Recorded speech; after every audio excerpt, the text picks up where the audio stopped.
Hello and welcome. In today's video, we're going to look at a variety of different ways to stretch out the iliopsoas muscle. Now you might be wondering what the iliopsoas muscle is. It is the hip flexor. It's the muscle that allows you to lift your knee. It attaches through the lower back and onto the thigh bone, traversing through the pelvis. Today I'm going to share with you a variety of different movements that help you stretch it, starting with the most easy into the most intense. Let's get started.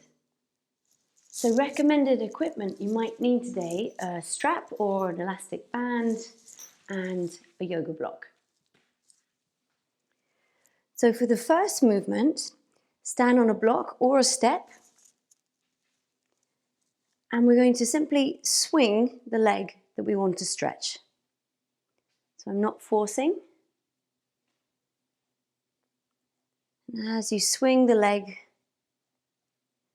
focus on your breathing at the same time, making sure it's smooth and regular, breathing with the nose. And you'll want to do this for about 30 seconds. Take a break and do another rep, or just switch and do the other side. Next movement will be internal and external rotations through the hips.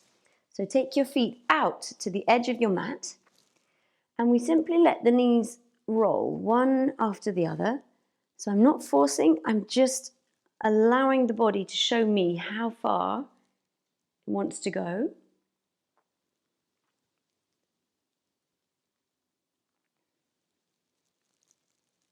And you'll want to do about 5 on each side. And it's an interesting one to come back to later on in your practice, just to see if you've created a little more space.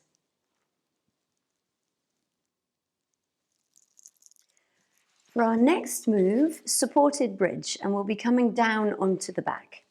Before we do that, this is where your strap is handy. We're going to pop that round the knees, just above the knees.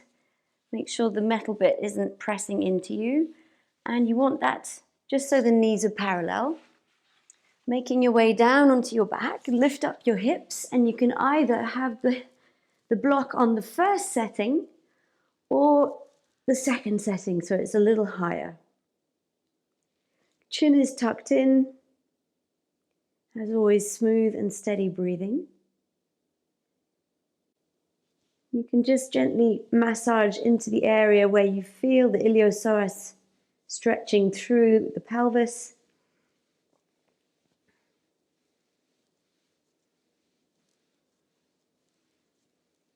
Or you can just relax and breathe nice and smoothly.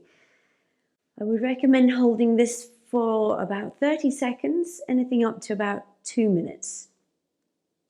To come out, you'll lift the hips, remove the block, ease your spine down onto the mat, remove the strap, and then have a good roll around. So our next move will be Sphinx pose. So for this, you'll want to come down onto your belly. Elbows are going to be shoulder width apart and palms facing down. And the elbows want to be just in front of the shoulders. Now, depending on your physiology, your back, I recommend pressing down through the pubic bone. That avoids compressing the lower back. And you may want to keep the buttocks and legs slightly active just to protect a little further. Roll up through the chest as far as feels good for you. If that's too much, bring your elbows forwards just a little bit. Try not to jut your chin forwards. Keep the chin in a natural position. See if you can breathe right the way down into your belly, into the ground. And you'll want to do this for about 15 seconds, maybe even up to 30. To come out, just widen the elbows and roll down nice and smoothly. A counter pose for that. Come up onto your knees, widen the knees and draw all the way back, hips back to heels. Come into child's pose. and take 3 or 4 deep breaths into the lower back. Next, we'll do Natarajasana in stages. So standing on the good leg, we'll bring the other foot up into the buttock. Now, depending on the state of your psoas muscle, you may or may not be able to get the knees parallel. If you can, that's great. If you can't, then you're going to be working on bringing the knees into parallel. So the arm is straight. I'm not bending the arm. I'm letting the weight of the foot hang in my hand.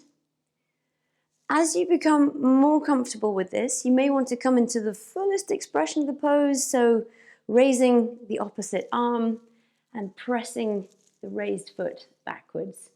Try and keep your knees parallel and your hips level, so we don't want to end up in a kind of chicken leg pose, okay? And to come out, simply return, and you might want to have a little shake out through the hips. Our next pose will be Anjaneyasana, the lunge. Quite handy to have blocks at the top of your mat. So we'll step good leg forwards and take the other knee quite a way back. Breathe in, lift up your hips, and exhale, ease the hips down and forwards, progressively stretching deeper. In breath, lift hips, and out breath, sink. In breath, lift, out breath, sink.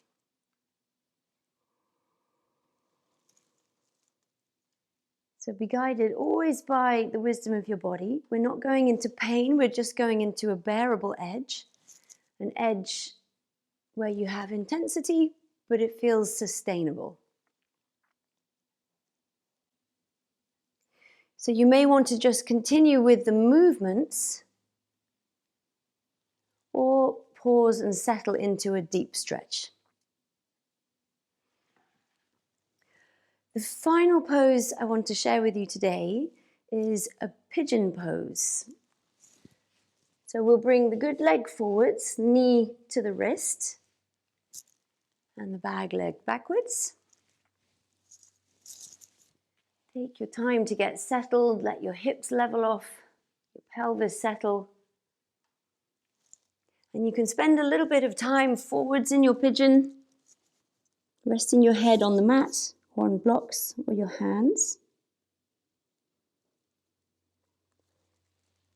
And as we start now to increase the stretch, bring the hands back, lift up through the chest, and there's an option here to bend the back knee and reach back, taking hold of the foot.